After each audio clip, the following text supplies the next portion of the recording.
होत आहे। काय करता हे सरकार? या सरकार 7.5 वर्ष गृहमंत्री सुरक्षेचा हा प्रश्न खूप मोठा निर्माण झालेला आहे। आम्हाला प्रश्न विचारावा वाटतो, जिथे आम्ही शिकायला जातो तिथे आम्ही सुरक्षित नाहीये, ते आम्ही कामाला खरं तर आणि शासन ज्या पद्धतीने हे काम करते खरं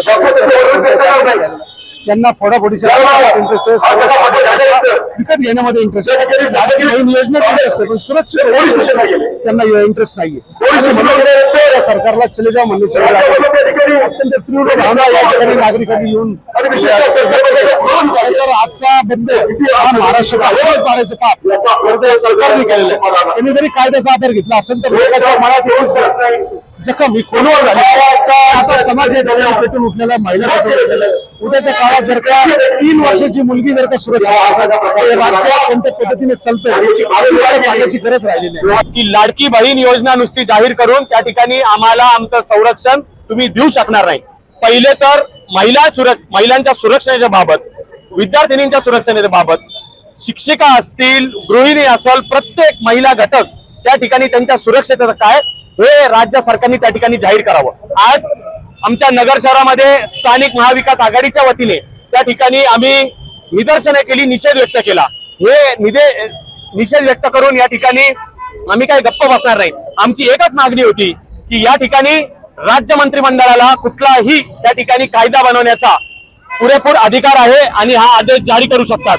आता सर्व महिलांकडून, महिला वर्गाकडून एकच मागणी होती आणि एकच प्रतिक्रिया येते की आता अत्याचार जर भविष्यात घडला त्या ठिकाणी त्या आरोपीला, त्या अत्याचारी नराधमाला त्या ठिकाणी फाशी दिली गेली पाहिजे। सरकारकडे मागणी आहे, नगर शहरातील प्रशासनाकडे मागणी आहे की शाळा सुरक्षित असल्या पाहिजेत, स्वच्छतागृह स्वच्छ राहिली पाहिजेत, महिला कर्मचारी तारखेने असल्या पाहिजेत, CCTV असले पाहिजेत। या सगळ्यासाठी शालेय शिक्षण विभागाने पुढाकार घ्यावा। त्याचबरोबर गुड टेस्ट म्हणजे काय, बॅड टेस्ट म्हणजे काय, या बाबतीमध्ये मुली आणि मुलांना सुद्धा मी या ठिकाणी जाणीवपूर्वक उल्लेख करतोय, मुलं सुद्धा यासाठी महत्वाची आहेत।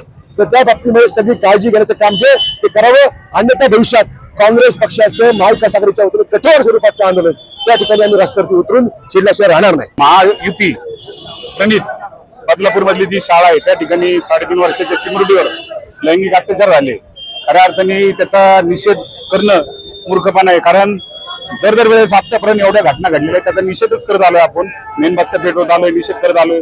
खऱ्या अर्थाने त्या लोकांनी गुन्हेगार आहे त्याला भर चौकात फाशी दिली पाहिजे ना, अशी सर्वांची भूमिका आहे। आणि हे युती सरकार पोलिसांनी ज्यांना जेवढा वेळ लागला एफआयआर दाखल करून घ्यायला, हा एकदम निषेध म्हणजे त्यांचा निषेध अशी घटना आहे की त्याला गृहमंत्रालयातून फोन आला होता, पोलिसांना नाविलाज ठरलं तिथं की त्यांचा गृहमंत्रालयातून फोन आला, त्यांना फिर्याद दाखल करून घ्यायला 2 दिवस लागले।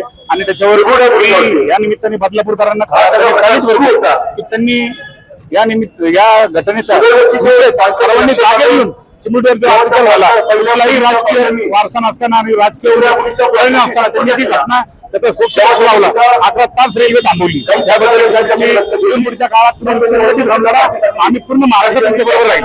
बदलापूर मधली ही घटना घडलेली असताना आणि यामध्ये चक्क भाजपाचा एका स्थानिक पदाधिकाऱ्याची ती शाळा असलेली असताना सुद्धा इथे भाजपाचा प्रदेश अध्यक्ष चित्रताई वाघ आणि महिला आयोगाच्या अध्यक्ष रुपलताई चाकणकर या इथे शांत का बसलेल्या आहेत?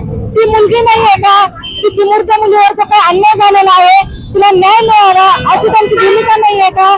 त्यामुळे मी इथे त्या दोघींनाही आवाहन करते की जर खरंच तुम्ही महिलांसाठी काम करत असाल तर त्या मुलीला तुम्ही न्याय द्या। ही आदर्श आणि टॅक्सच्या स्वरूपात घेऊन आणि त्यांना महिन्याला अनुदान देऊन जर तुम्ही असं वातावरण उपस्थित केलं की आम्ही महिलांसाठी काही योजना करतोय, तर तुम्हाला असं वाटत नाही का तुम्ही